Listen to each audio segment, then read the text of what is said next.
नमो सिद्धाणं नमो आयर्याणं नमो वज्रायाणं नमो लोय सवसाहूणम्।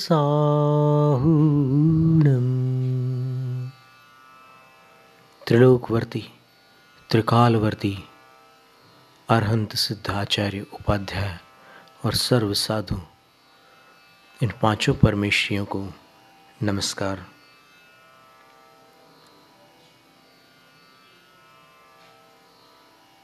कर्नाटक प्रांत के श्रवणबेलगोल क्षेत्र पर विंध्यगिरी के शिखर पर शिखामणि के समान शोभित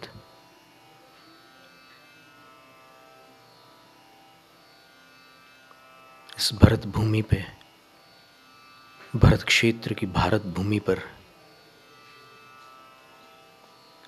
अद्वितीय श्री गोमटेश्वर बाहुबली स्वामी को भावपूर्ण प्रणाम।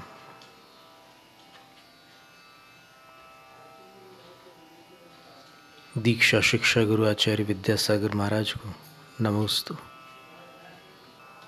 आचार्य नेमिचंद सिद्धांत चक्रवर्ती ने गोमटेश्वर बाहुबली स्वामी की प्रतिष्ठा में अपना पावन सानिध्य प्रदान किया था और प्रतिष्ठा से पूर्व ही प्रतिमा का प्रभाव दृष्टिगोचर होने लगा था। फिर जो महामस्तकाभिषेक के वार्षिक बल्कि 12 वर्षीय अंतराल पर होने वाले बड़े बड़े उत्सव हुए, उन उत्सवों में कभी कभी अंतराल अधिक भी हुआ। ब्रिटेन से, इंग्लैंड से जो एक वीडियो सन 1967 का लगभग 2 मिनट के बराबर अवधि वाला जब सामने आया तो उसमें उद्घोषक ने ये कहा है कि ये महोत्सव 60 वर्षों में एक बार होता है। अब संभव है उनको वैसी कोई जानकारी दी गई हो, क्योंकि 1907 में हुआ था, 1925 में हुआ था, 1967 में हुआ था, फिर 1981 में हुआ था, 1993 में हुआ था, 2006 में हुआ था और अब 2018 में भी ये महामस्तकाभिषेक उत्सव हुआ है। 9 दिन की वो प्रधान मुख्य अवधि रही, पर उसके बाद फिर वो जो मचान रहता है, जो संरचना होती है पीछे, इस बार जर्मन टेक्नोलॉजी से वो बनी हुई है, तो वो जब तक रहती है तब तक कार्यक्रम चलते रहते हैं और हजारों लाखों लोग वहाँ आकर सब कुछ भूल जाते हैं और भगवान की भक्ति में लीन हो जाते हैं। वो चाहे किसी भी मान्यता की क्यों न हो, वहाँ पहुंचकर एक दूसरी दुनिया में पहुंच जाते हैं। उस अंग्रेजी वीडियो में जो संचालक रहे होंगे, सूत्रधार रहे होंगे, उनने एक वाक्य बोला है कि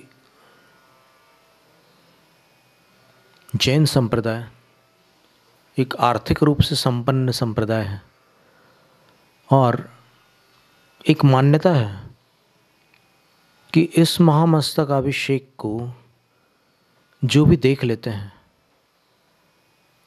अथवा जो इसमें भाग लेते हैं, उनका आगामी भव सुधर जाता है।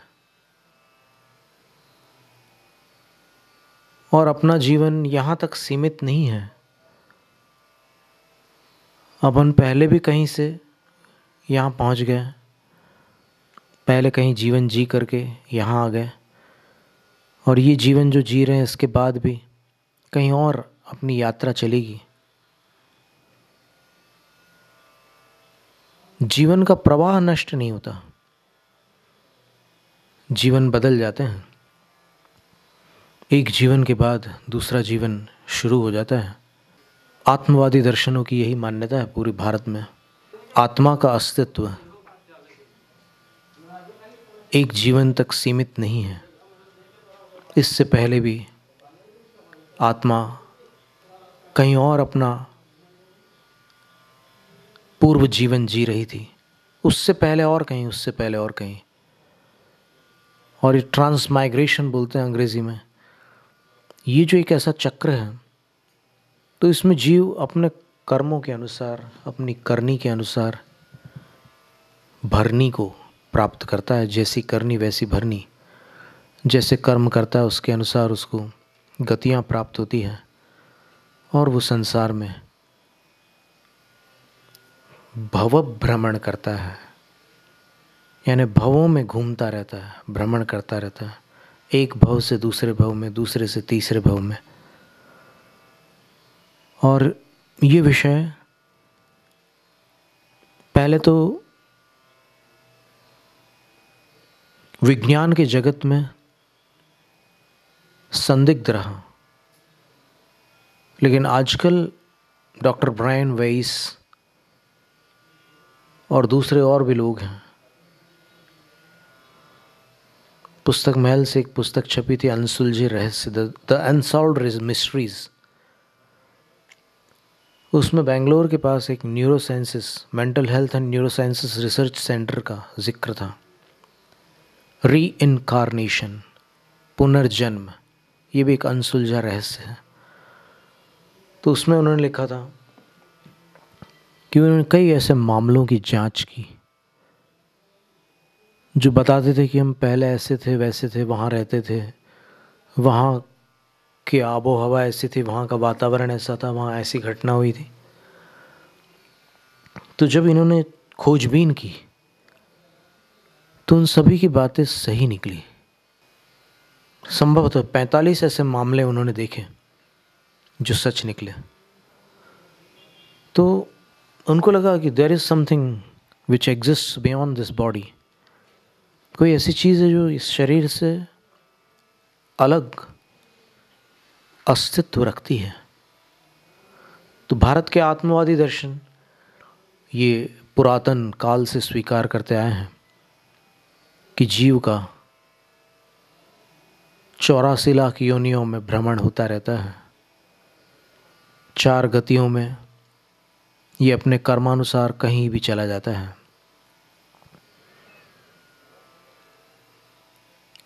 ये कभी उन्नत होता है और कभी अवनत भी हो जाता है।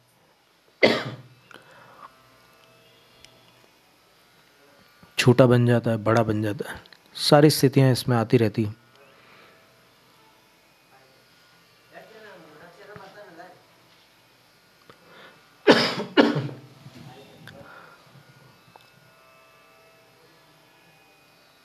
तो उस अंग्रेजी वीडियो में जो अभी भी यूट्यूब पर उपलब्ध है, महामस्तकाभिषेक नाम से,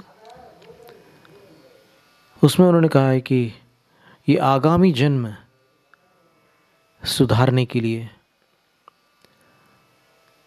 बड़ा सुंदर अवसर होता है। गोमटेश्वर बाहुबली भगवान की भक्ति करने से, उनके इस महोत्सव में सम्मिलित होने से आगामी काल बड़ा मंगलमय होता है। और यहाँ पर बहुत सी घटनाएं भी होती रहती हैं, बहुत से लोग जानते भी हैं। जो नहीं जानते उनके लिए एक जानकारी की बात है।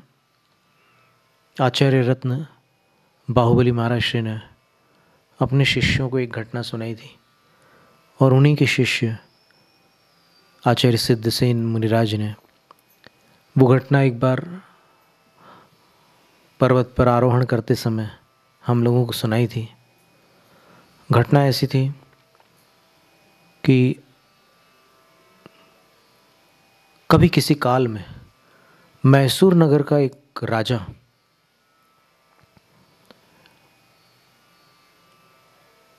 भले ही वो जन्मजात जैन न हो, लेकिन भगवान के प्रति उसको लगाव था, तो वो यहाँ आता था। अष्टमी और चतुर्दशी को आता था, क्योंकि ये जैन पर्व माने जाते हैं, सर्वकालीन पर्व होते हैं। तो आता था और आ करके वो अपने ढंग से भगवान की भक्ति करता था। जो उसकी जानकारी में था उस तरीके से वो करता था। जो जानकारी है, जो अनुश्रुति है, जो किंवदंती है, जो दंत कथा है, उसके अनुसार वो विनय पूर्वक आकर भगवान का अभिषेक देखता था। और यहाँ का जो अभिषेक होता है बड़ा भव्य अभिषेक होता है। जो महामहोत्सव में होता है वो मस्तकाभिषेक होता है, और बाकी चरणों का अभिषेक होता ही रहता है। तो राजा भी उसमें सम्मिलित होता था, उस अभिषेक के अनुष्ठान में। और तत्पश्चात विधि पूर्ण होने के उपरांत शांति धारा आदि जो आजकल होती है विधियाँ, शांति मंत्रों का उल्लेख वर्धमान चरितम में, पार्श्वनाथ चरितम में और आचार्य जिनसेन स्वामी द्वारा प्रणीत आदि पुराण में मिलता है कि जन्माभिषेक के उपरांत इंद्र उच्च स्वर में शांति मंत्रों का पाठ करता है विश्व शांति के हेतु। अब उस पाठ के साथ एक शांति धारा भी चलन में है, और चूंकि उसमें धर्म ध्यान का अभिप्राय होता है, तो भगवान के आलम्बन से धर्म ध्यान करने में हानि क्या है। उस समय लोग तालियां नहीं बजाते शांति धारा के समय। अभिषेक के समय तो धूमधाम से तालियां और गाजे बाजे सब कुछ होते हैं, पर शांति धारा के समय सन्नाटा होता है। उसका कारण है कि अभिषेक तो एक उत्सव है, लेकिन शांति धारा विश्व की पीड़ा का शमन करने के लिए एक प्रार्थना है। और उस प्रार्थना में जब कई जीवों के प्राण संकट का निवारण करने की प्रार्थना करते हैं, अपन भावना करते हैं, तब उस समय उत्सव का प्रसंग नहीं होता, एक गंभीर स्थिति होती है। उसको शास्त्रों में अपाय विचय धर्म ध्यान कहते हैं कि जब शांति धारा होती है तब विश्व शांति की कामना करते हैं, सबके सुख की कामना भी करते हैं, सबके संकट निवारण की कामना भी करते हैं, सब अनिष्टों के छेदन भेदन की कामना करते हैं, सबके आनंद की कामना करते हैं। और उस कामना का प्रभाव भी देखने में आता है। उदाहरणार्थ, यदि किसी असाध्य रोगी का नाम लेकर शांति धारा की जाती है, तस्य शांतिर्भवतु, तस्याः शांतिर्भवतु, ऐसा कुछ भी बोल करके उसे शांति हो, इस भावना से शांति धारा की जाती है, तो निरंतर कुछ दिनों तक शांति धारा करने पर उसके स्वास्थ्य में अंतर पड़ने लग जाता है। और यहाँ तक देखा गया है कि निरंतर इस प्रक्रिया को जारी रखने पर और शांति धारा के पश्चात जो अभिषेक का गंधोदक था और शांति धारा का जो जल उसमें मिश्रित हुआ है या जो भी द्रव उसमें मिश्रित हुआ है, उसको ग्रहण करने पर कैंसर तक ठीक हो जाते हैं, कैंसर के मरीज भी स्वस्थ हो जाते हैं।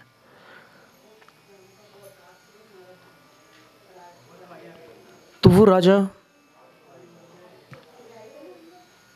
ये सब विधि करने के बाद वो पूरा जो गंधोदक होता था, सब मिश्रण, उसमें चंदन है, हल्दी है, दूध है, सब कुछ है। सन 81 से पूर्व तो दही और घृत का भी प्रयोग था। तो उन सब का गंधोदक वो राजा पी जाता था। महाराष्ट्र में कहते हैं प्राशन। वो उसका सेवन करता था और बड़ी भक्ति के साथ पीता था। तो एक घटना होती है।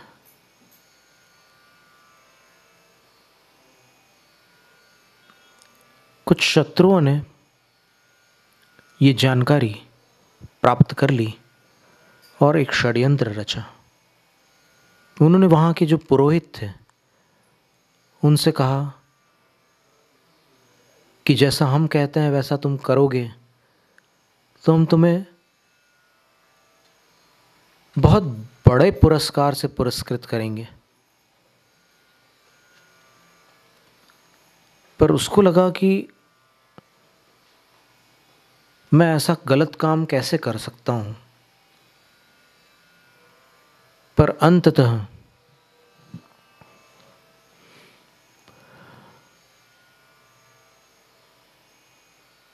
मनुष्य की दुर्बलता होती है, वो कभी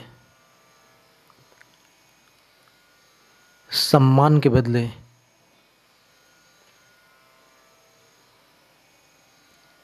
ईमान बेच देता है, कभी धन के पीछे अपने निर्मल मन को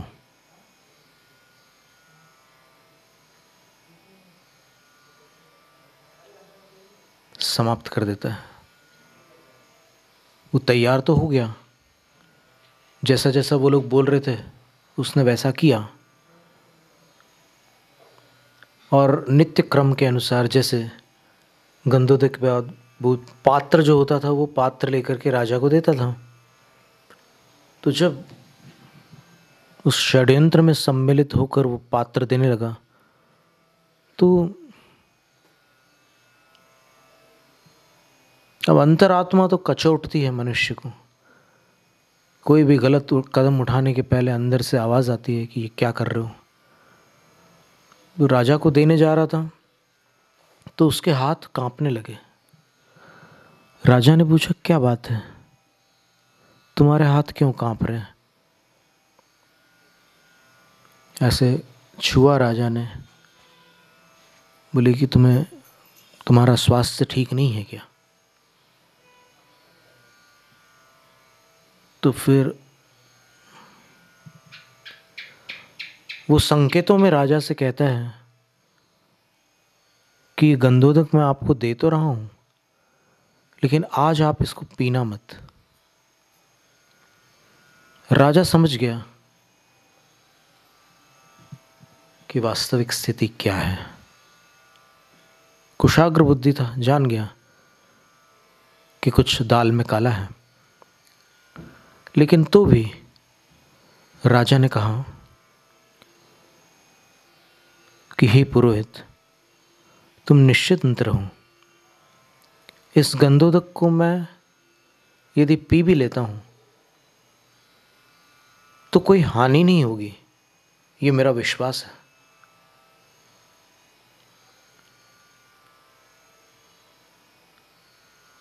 इसमें जल है, इसमें घृत है, इसमें दुग्ध है, इसमें दधि है, इसमें हारिद्रा है, इसमें रक्त चंदन है, इसमें केसर है, इसमें अष्टगंध है, इसमें इक्षुरस है। इतने श्रेष्ठ अमृत जिसमें मिले हो उसमें यदि एक विष तुम्हें मिलाना पड़ा तो वो बेचारा अकेला क्या बिगाड़ सकता है। और राजा ने उस गंधोदक को पी लिया, बाल तक बांका नहीं हुआ,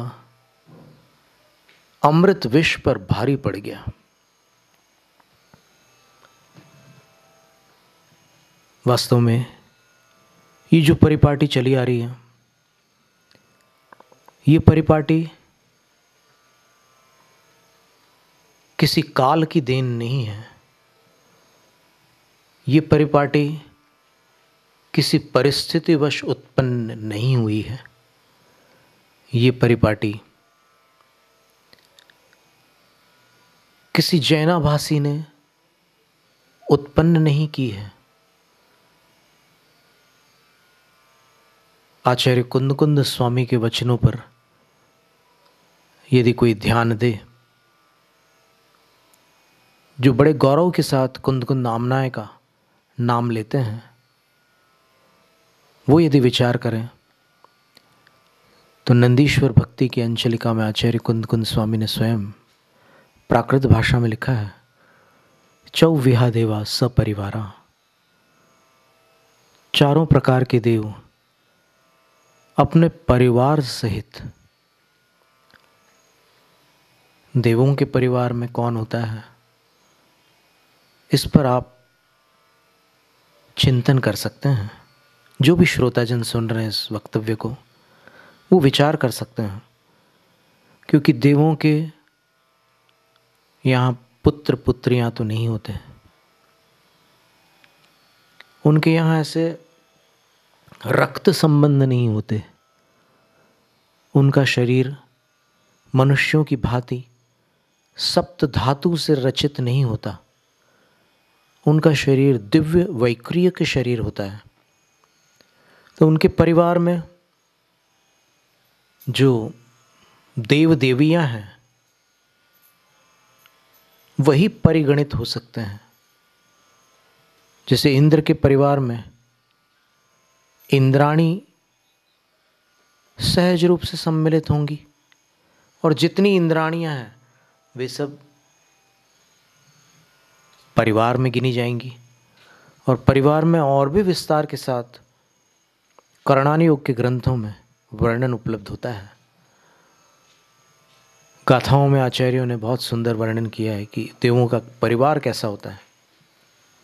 जानकारी की बात है। तो आचार्य कुंद स्वामी कह रहे हैं कि वो चारों प्रकार के देव अपने परिवार सहित नंदीश्वर द्वीप में जाकर के वहाँ विराजमान जो जिन बिंब हैं उनकी अर्चना करते हैं, पूजा करते हैं, वंदना करते हैं उनको, और नमस्कार करते हैं। कैसे करते हैं? तो कर्ण विभक्ति लगा करके बीच में उन्होंने 6 पद दिए हैं।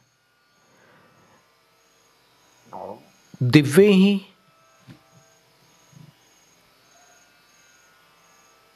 गंधे ही, दिव्य सुगंधों के माध्यम से, दिव्य ही धूवे ही, दिव्य धूपों के माध्यम से,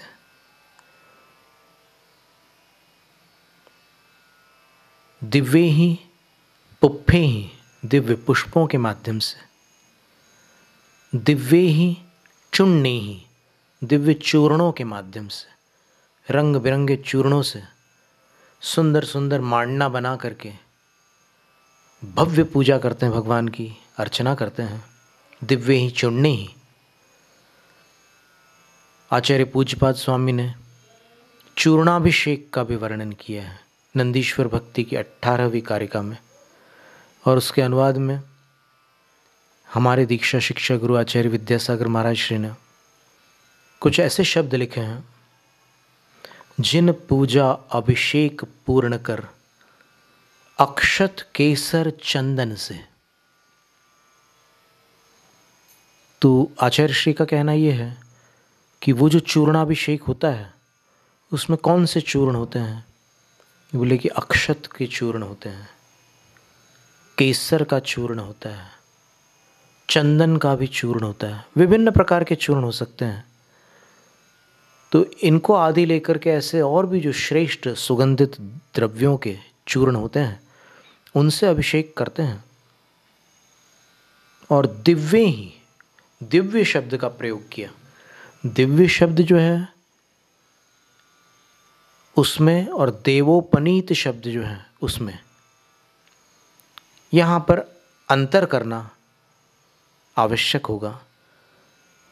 हरिवंश पुराण के 9वें सर्ग में आचार्य जिनसेन स्वामी ने लिखा है, कि आदिनाथ प्रभु प्रथम तीर्थंकर ने, वृषभदेव ने 83 लाख पूर्व पर्यंत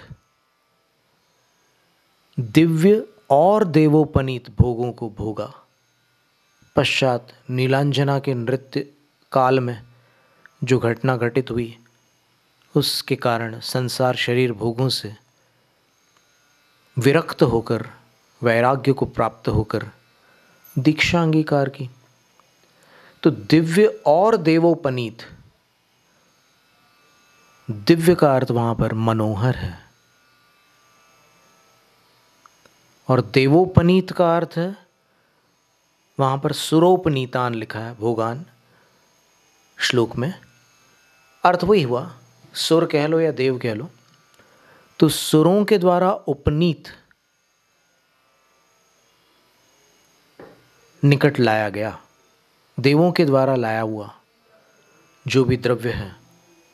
अब देवलोग जब भगवान की अर्चना कर रहे हैं, तब देवों के द्वारा लाए हुए द्रव्यों से ही तो करते हैं, इसलिए उसका वहाँ पर वर्णन करना साहित्यिक दृष्टि से भाषा को अलंकृत न करके उसकी शोभा में कमी लाता है। देवों ने देवोपनीत द्रव्यों से पूजा की, ये वाक्य शोभास्पद नहीं लगता, इसलिए दिव्य शब्द का अर्थ मनोहर ग्रहण करने योग्य है। तो मनोहर गंध के माध्यम से, और बहुवचन दिया है तो फिर अनेक तरह की गंध के माध्यम से, दिव्य ही गंधे ही, दिव्य ही धुवे ही, दिव्य ही पुप्पे ही, दिव्य धूपों के माध्यम से, दिव्य पुष्पों के माध्यम से, दिव्य का अर्थ मनोहर लेना, और दिव्य ही चूर्णे ही, दिव्य चूर्णों के माध्यम से, मनोहर चूर्ण, मटमैले नहीं, एकदम उज्जवल वर्ण के मनोहर चूर्णों के, रत्नों के चूर्णों से। देवलोग तो बहुत बड़ी भव्यता के साथ करते हैं, कल्प तरुओं के उन साधनों से, मनोहर चूर्णों से, दिव्य ही वासे ही, मनोहर वस्त्रों से। अब मनोहर वस्त्रों से कैसे पूजा करेंगे? तो जितनी प्रतिमाएं हैं नंदीश्वर द्वीप में, उन सब प्रतिमाओं के ऊपर भव्य चंदोबा लगाएंगे, जिसको पाल कहते हैं, जिसको वितान कहते हैं संस्कृत में। और यहाँ पर आचार्य ने वस्त्र कहा है, दिव्य ही वासे ही, वासस शब्द का प्रयोग किया है। तो उन वस्त्रों से, मनोहर वस्त्रों को लगा लगा करके फिर आगे के अनुष्ठान संपन्न करते हैं। और फिर करण विभक्ति में उन्होंने जो अंतिम उपाय बतलाया है कि पूजा इनसे करते हैं, और कैसे करते हैं, तो बोले दिव्य ही नाणे ही, मनोहर नाण अर्थात स्नान द्वारा भी, और वो भी नाणे ही बहुवचन है, मनोहर अभिषेकों से वो नंदीश्वर जिनालयों के जिन बिंबों की अर्चना करते हैं, पूजा करते हैं, वंदना करते हैं, नमस्कार करते हैं। पूजा के विषय में आचार्य वीर सिंह स्वामी ने जय धवला के पहली पुस्तक में नए संस्करण में पृष्ठ 92 पर और पुराने संस्करण में पृष्ठ 100 पर एक पंक्ति लिखी है। नवण ओवलेवण छुहावण फुल्लारोवण धूव दहन आदि बाबारे ही छजीव विराहण हेवण जिण पूजा करणाणुवत्ती दो। आचार्य कहते हैं कि जीवों को बाधा पहुंचाने वाली इन क्रियाओं के बिना भगवान की पूजा नहीं हो सकती, और पूजा करना श्रावकों का धर्म है। इसलिए आचार्य कहते हैं सावय धम्मो चौव्यहु दान पूजा शील मोवासो उच्छेदी। श्रावक धर्म 4 प्रकार का, दान, पूजा, शील और उपवास करना।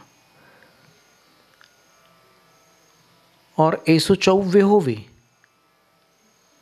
जीव विराहो, कहते हैं कि चारों प्रकार के जो श्रावक धर्म है उनमें जीवों को बाधा होती है। अब पूजा करने में जीवों को बाधा कैसे होती है? तो बोले कि ये जितनी क्रियाएं बताई, नवण अभिषेक, जिसको नाण कह रहे हैं आचार्य कुंद स्वामी, आचार्य वीर सेन स्वामी ने उसको नवण कहा है। स्नपन अभिषेक,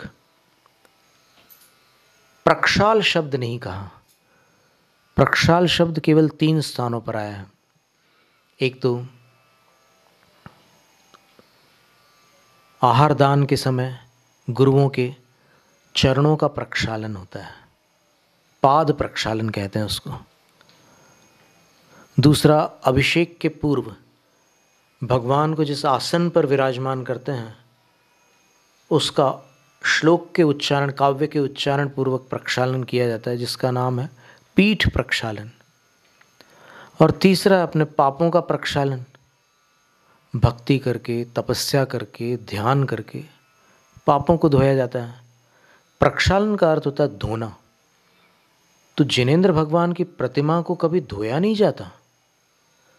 अगर अपन प्रक्षाल शब्द का प्रयोग करते हैं तो ब्रह्मचारी सूरजमल जी ने लिखा है कि प्रक्षाल बोलने पर अनादर होता है।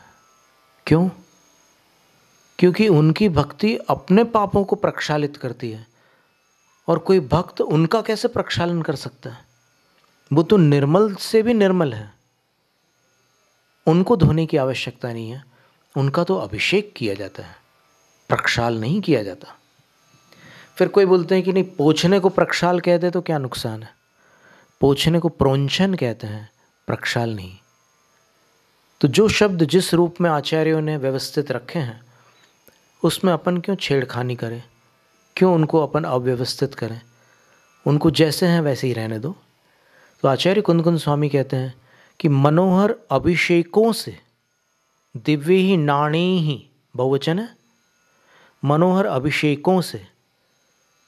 फिर पूज्यपाद स्वामी ने चूर्ण स्नपन का भी उल्लेख किया, तो मनोहर अभिषेकों में चूर्ण भी सम्मिलित है। क्योंकि मनोहर वो है कि जिसको देखने पर मन प्रसन्न हो जाए, आकृष्ट हो जाए।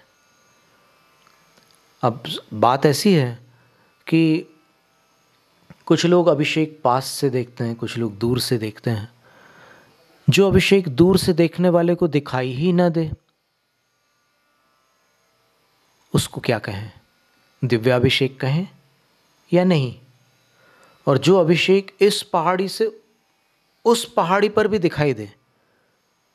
देखो, यहाँ पर बहुत सारे लोग दर्शक बन करके आए, उनमें से कईयों ने हमसे कहा कि हम चंद्रगिरी पर थे और विंध्यगिरी पर अभिषेक चल रहा था, तो जब दूध का अभिषेक हो रहा था तो दिख रहा था, जब हल्दी का अभिषेक हो रहा था तब दिख रहा था, पर जलाभिषेक हो रहा था तो दिख नहीं रहा था। भावना बहुत अच्छी होती है अभिषेक करने वालों की, तो अपन भावनाओं पर कोई भी टिप्पणी नहीं करते। लेकिन आचार्य कुंद स्वामी ने जो लिखा है कि दिव्य अभिषेकों के द्वारा वो देवलोग, नंदीश्वर के जिनालयों में जो जिनबिंब हैं, उनकी अर्चा करते हैं, उनकी पूजा करते हैं। और आचार्य वीर सेन स्वामी जय धवला में कह रहे हैं कि नवन के बिना पूजा करणाणो वत्ती दो, पूजा नहीं की जा सकती। बीच में एक बार कोई बात न्यायालय तक गई थी, लेकिन इस पंक्ति के कारण अभिषेक करने वालों के पक्ष को विजय प्राप्त हुई थी कि हमारे यहाँ पर अभिषेक के बिना पूजा नहीं होती। तो नवन सबसे पहले, उपलेपन, फिर भगवान पर उपटन वगैरह भी लगाए जाते हैं। अब बहुत बड़े हैं बाहुबली भगवान, तो फिर उनका तो भिन्न भिन्न प्रकार से अभिषेक ही संभव है, उन पर उपटन लगाना बहुत दुष्कर कार्य है। बाकी मंदिरों में जो अन्य प्रतिमाएं हैं उन पर तो चंदन उपलेपन आदि होता ही, गंध लेपन वगैरह, तो ये उपलेपन अलग है। फिर उसके बाद छुहावण, जब पूजा करते हैं तो भगवान के चरणों में भी गंध का लेपन किया जाता है। और फुल्लारोहण, फूल का आरोपण किया जाता है। फुल्लारोहण नहीं है, फुल्लारोवण है, संस्कृत छाया बनेगी फुल्लारोपण। पुष्पों का आरोपण किया जाता है, और आरोपण की जो प्रक्रिया है सब जानते ही हैं जब वृक्षारोपण करते हैं तो फिर भूमि पर करते हैं,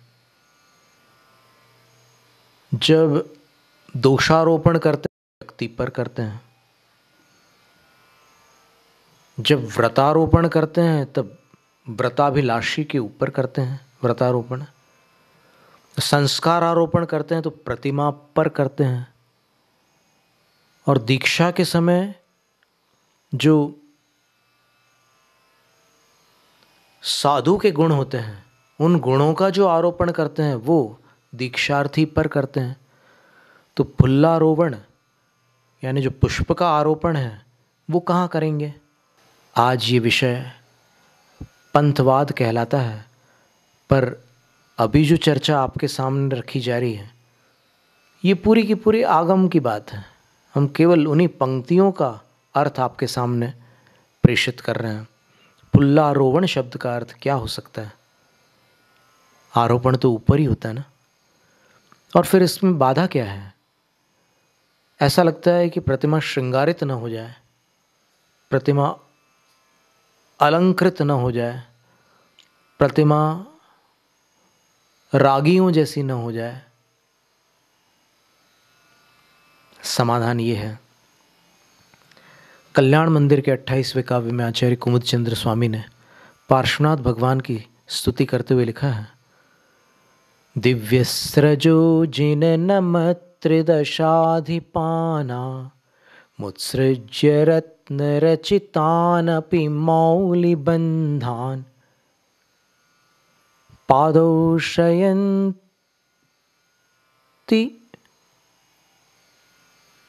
भवतो यदि वा परत्र, पादौ शयन्ति भवतो यदि वा परत्र, तत्संगमे सुमनसो न रमन्त एव।